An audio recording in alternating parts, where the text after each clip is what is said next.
One of the assertions you hear people use on the internet and also on Wikipedia about the location of the legendary land of Ophir is that it's in the Philippines. Now, the only link you'll find on Wikipedia that ever tries to back this up is an assertion that I have on the screen. I'm going to be translating it, even though this is how it's cited on Wikipedia. It doesn't give a link to it. I found a link at one time, and I'll probably include it in this video later on. But it is supposed to tell you how to go from one place to another and end up in Ophir.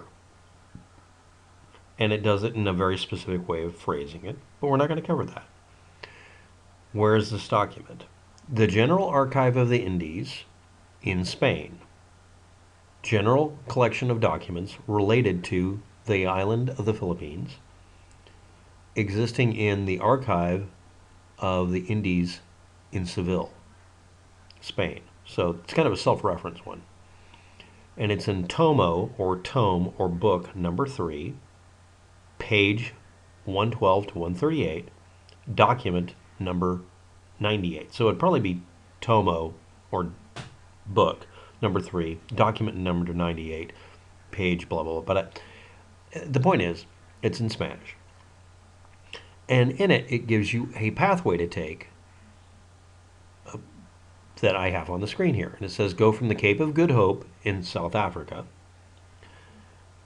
And it doesn't mention it, but most people at the time would have gone along the coastline to pick up and do trade and pick up supplies. And you do a long duration, somewhat slow travel so that you could, do trade along the way. Your goal wasn't to go from just A to B. It was everywhere in between. And it was safer this way, and you want to stick to the coastline so that you have the ability to go in to port. You need to be within line of sight of the coastline if possible, or you could see maybe the mountain ranges and that sort of thing. It's safer that way. But you'd go from the Cape of Good Hope of Africa to India. Now, to do that, the most likely pathway is the one you're seeing here. And then from there, you would go to Burma. It's called Myanmar or whatever. And that goes past Bangladesh. And again, I'm having it go along the coastline. So you'd be between Sri Lanka and the lower end of India. And then from there, go to Sumatra. Well, this is where Sumatra is, basically. So you'd be going, the most likely pathway at this point would be to keep going along this, since that's the part of it that you're going towards. And then from there, it would be from Sumatra to Moluccas. Now, that's an actual specific location, and this would be the only pathway I know of. So you'd probably keep going along this line of islands and maybe go straight north and hit Indonesia over here and go here. And then from there, you go to Borneo. Now, that means you wouldn't want to backtrack. You could, but let's say you were doing it to where you go here or go along these islands and then do a straight shot straight west to Borneo. Then go along its coastline or whatever. And then from there you went to Sulu. This is the specific location of Sulu. Now, the Sulu could just simply refer to the Sultanate of Sulu in the ancient times, or current timing in the 1500s. After we were colonizing North America. Now, here's the funny part about this. From Sulu, you're supposed to go straight to China. They omit what we now call the Philippines and everything else here. And then from there, you're supposed to go to Ophir. Now, remember, you just went past the Philippines. And it doesn't mention being in the Philippines, but it does mention the Sulu, the word Sulu, which would be shorthand for the Sultanate of Sulu, which was probably controlling, part of the Philippines at the time. So they might have just referred to it as the Philippines as being Sulu. But who knows? Anyway, they went to China. This is the lowest end of what would have been called China. Maybe here or here. But again, you'd want to stick to some coastline, so you probably go past or along the length of the Philippines. But why didn't they mention the Philippines? Well, it wasn't called the Philippines at the time, at least not in ancient texts. But it would have been referred to by whoever ran it. And the Sultanate of Sulu was active at one time, so that may be the reference for it. And that means when they went to China, when they said they were going to Ophir, it wouldn't be doubling back to the Philippines. It would be going from here somewhere else. Now, it could have been anywhere. In fact, this much of a do-around could have indicated that he might have been heading towards one of these areas. Any of them. Or it could have headed more north. The point is that to go from all the way over here to here, but your goal was here, because somehow this also has to now be the most important thing in the world, is to go to Ophir, which that doesn't make any sense. When people bring up the idea that valuables and gold were transported back and forth over a very long period of time from a place called Ophir, which could have been just a placeholder for a far away, far away, you know, or whatever. This looks more like your 3-year route you would take as safely as possible to make sure you could ship whatever you're shipping and buy and sell things and try to make a living, being a sea person.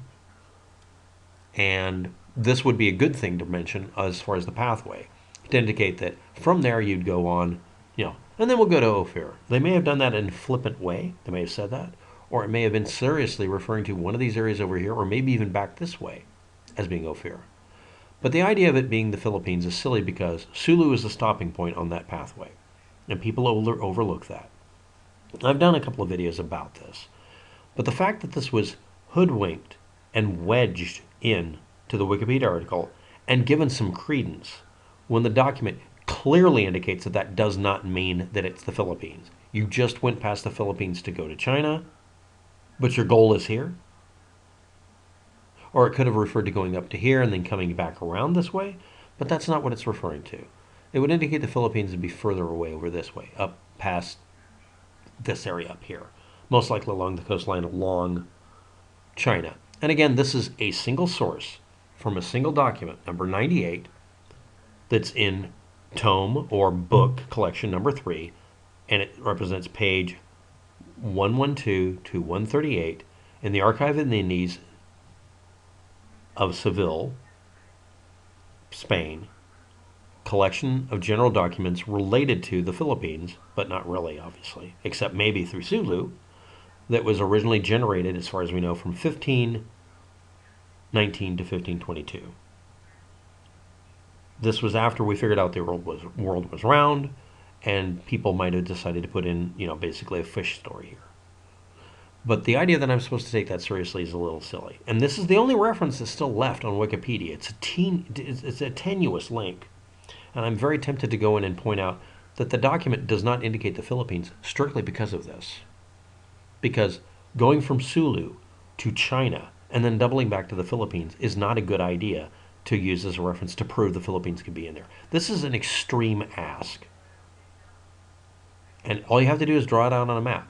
Now I'm going to point out what this really is. What someone is doing is referring to their pathway. We go from the southern horn along the coastline up to India. We go around India, between India and Sri Lanka. We go by Burma. We go by Malaysia. We go between these. We go down here so we can hit all of these islands on the pathway. And then we go to Borneo to make sure we pick up at whatever area at the time would have access to the most gold. Then we go to Sulu. Then we go through the Philippines, or whatever they were called at the time. Then we hit China. Then we double back along here, because we have to, until we get back to Sumatra, and then go back. That's the most likely thing. But saying, and then on to Ophir, or on to success, or on to gold. The word Ophir literally meant to become rich. It became a euphemism for getting rich. All right? And then after China, we're rich. We move on to Ophir. They probably would have just gone down here and sold off everything they had and got back to Sumatra and went back and started the trade route the other way. These look like trade routes along coastlines, and that was a very common way of doing things. I don't see a reason to mythologize this and then say that someone goes from here to China, and then somehow the goal was to go here, instead of just going from Sulu straight to Ophir. If this is Ophir, and you did this to go there, you're an extremely poor sea captain, sailor, or navigator. Thanks for watching. Have a good day. Good luck with that.